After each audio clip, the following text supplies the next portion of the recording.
চোখের যে ক্যাপাসিটি, এটার চোখের এই যে দেখার জন্য একটা ছোট্ট শিশুদের চোখের যে ক্যাপাসিটি, এটার চোখের এই যে দেখার জন্য একটা পেশি আছে, তা সেইটা ঠিকভাবে কাজ করার জন্য সূর্যের আলো লাগে।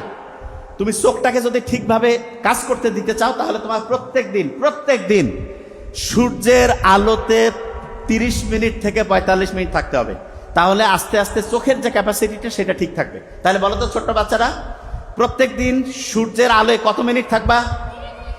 দেখছেন কত স্ট্রং? 30 থেকে 45 মিনিট। আমেরিকান যে হচ্ছে চক্ষু বিশেষজ্ঞ কমিটি আছে, ইউএস একাডেমি অফ অপথ্যালমোলজি, ওরা একটা রিপোর্ট দিয়েছে 2050 সাল, মানে এটা 2025, আর 25 বছর পর এইখানে যদি 500 জন স্টুডেন্ট থাকে, পাশাপাশি 2 জনের 1 জনের চোখে চশমা থাকবে।